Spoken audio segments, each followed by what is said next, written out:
Здравейте, прекрасни! Добре дошли в канала. Аз съм Еглена Петрова и днес ангелите имат послание за теб.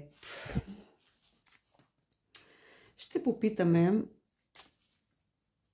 какъв стар модел е време да оставиш назад в миналото зад себе си. Какъв стар модел е време да оставиш в миналото. Стар модел на поведение, може да е стари ограничаващи вярвания. Виждате ли? Ветрове на промяна. Добре.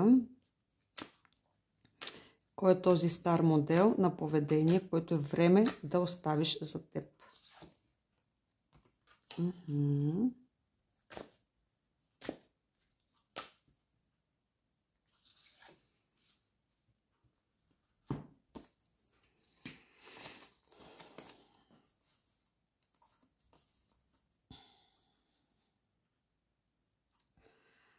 Тук идва, ни говорят за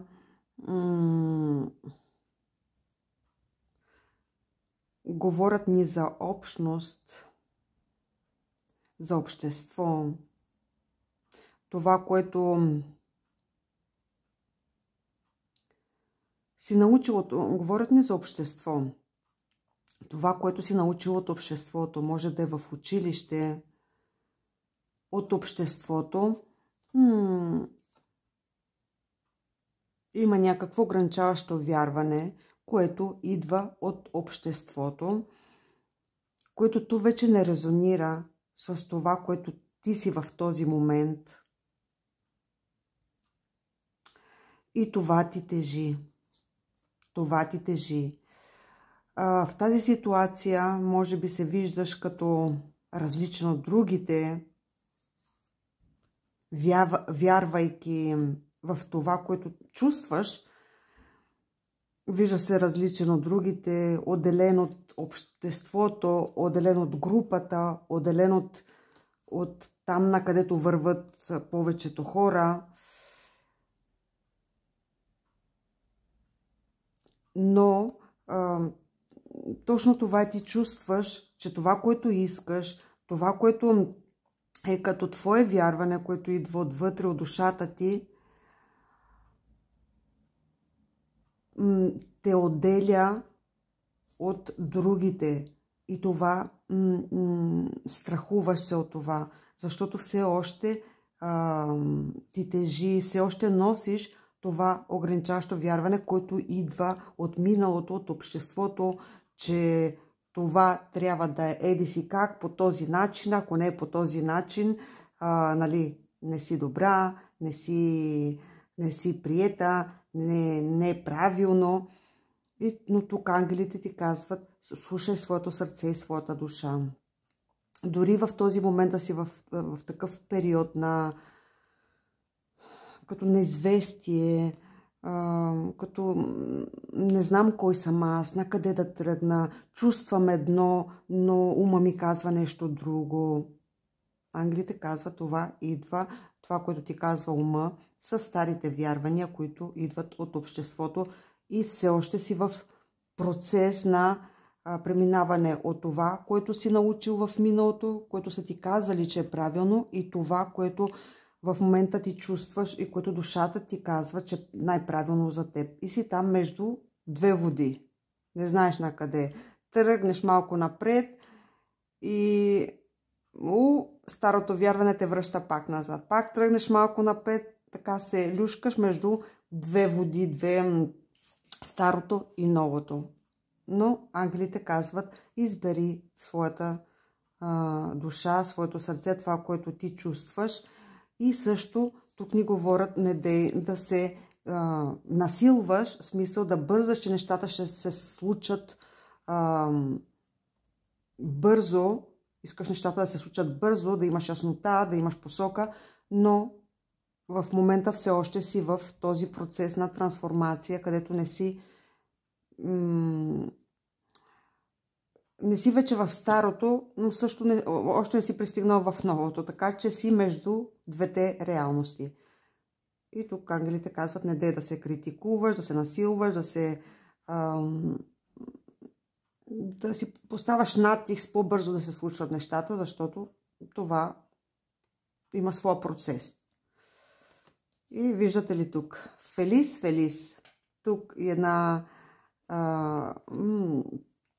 като послушаш душата си, като това, което ти чувстваш, не което смяташ, че е най-доброто, че смяташ, че е най-доброто, че другите ще кажат, че е най-доброто за теб, или ще го видят другите за пред другите. Това, което ти наистина смяташ и чувстваш, че ти искаш дори за другите да не е добро и да не е правилно. Когато избереш това, намираш ключа за вратата към твоето щастие. Фелис, Фелис е щастлива, щастлива. Виждате ли една дама тук с криле и балони. Щастлива, щастлива. Да. И тук казахме, въпросът беше какъв модел оставям зад себе си. Какъв модел? Това е ограничаващо вярване от обществото, което ти тежи. Помисли си какво е това вярване, което в момента ти тежи. Това, което душата ти казва едно, но умът ти казва, че не, това не е правилно. Кое е това вярване? И е нужно да го освободиш. Добре, ще попитаме.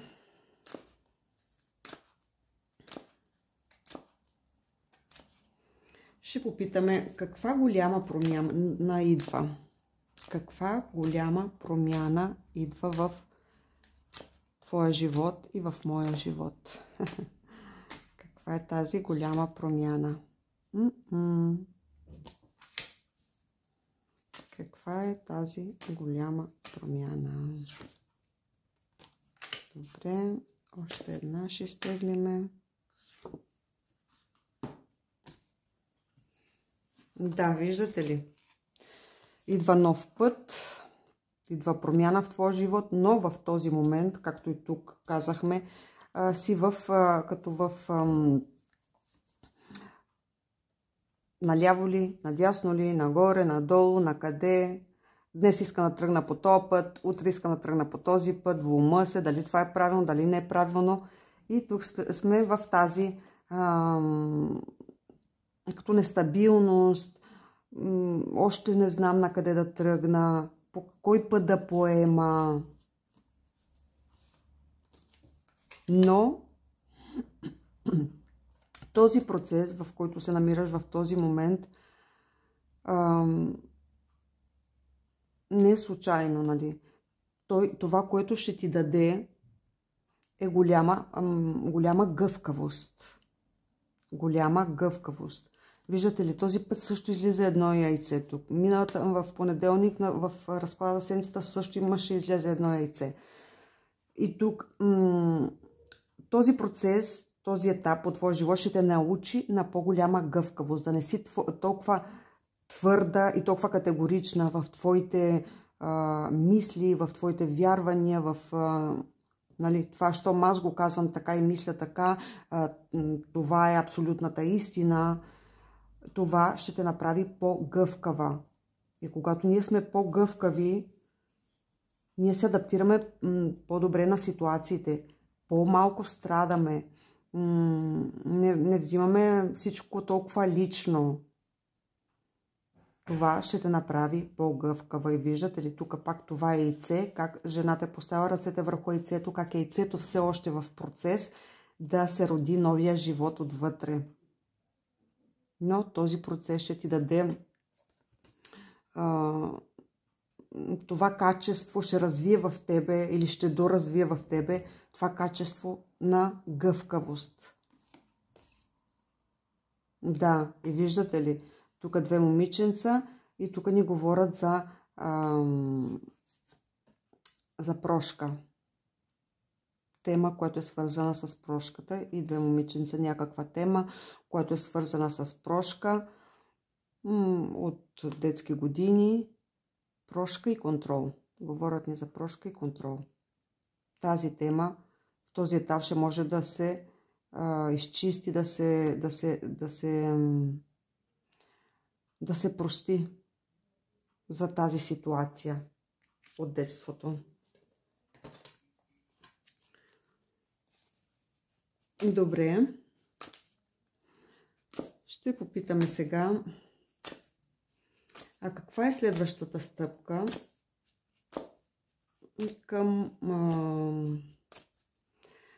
към това да се чувствам по-стойностна, по-уверена, по-сигурна? Коя е следващата стъпка, в която да се чувствам по-сигурна, по-уверена в този процес, който сега, през който преминаваме? Тук идват пак тези маски. Добре. Добре.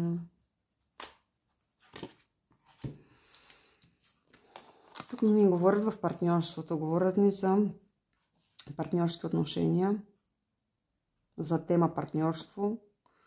Някои от вас може би имат партньор, други нямат, но темата е партньорски отношения и ни казват, в тема партньорски отношения е нужно да свалиш тази маска и да комуникираш своята емоционалност. Така че всяка една от вас може да си помисли, коя е най-честата маска, която ползвам, която си поставям, когато съм в партньорските отношения. Насилната ли, на малкото момиченце, което винаги иска, на жертвата, на как се представяш ти, в каква роля или каква маска си поставяш най-вече в партньорските отношения. Тук ангелите ни казват, нужно е да свалиш тази маска. Това е следващата стъпка, която ще, дори да смяташ, че тази маска като се свалиш, първоначално се чувства страх, да не те наранат, но като свалиш тази маска, това ще ти даде по-голяма сигурност, стойност и стабилност в партньорските отношения. Така е, че точно обратното на това, което смятаме. Виждате ли? Тук приемане. Приемане на това, което си в действителност, на твоята истинска същност, това, което си ти. Тази маска вече не ти е нужна. Готова си вече да свалиш тази маска. Помисли си, коя е тази твоя маска, която си поставяш в партньорските отношения. Добре. И сега ще попитаме кой архангел ни води.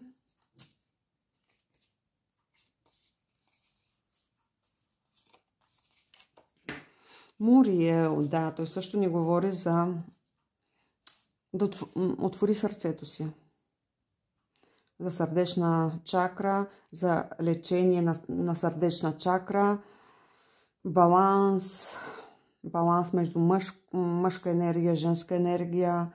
Също може да помислиш в коя енергия в този етап от твоя живот, в коя енергия си повече, в мъжка или в женска. И там да видиш, нужно е да има баланс между даване и получаване. И тук архангел Муриел също ни казва търпение. Също ни говори за търпение. Както тук ни казаха ангелите, търпение, че яйцето се счупи от само себе си, за да може да се роди един нов живот. Ами, това е прекрасно. Благодаря на ангелите, архангелите и духовните водачи, които ни водят в този разклад. Така да бъде. Прекрасен ден ви желая!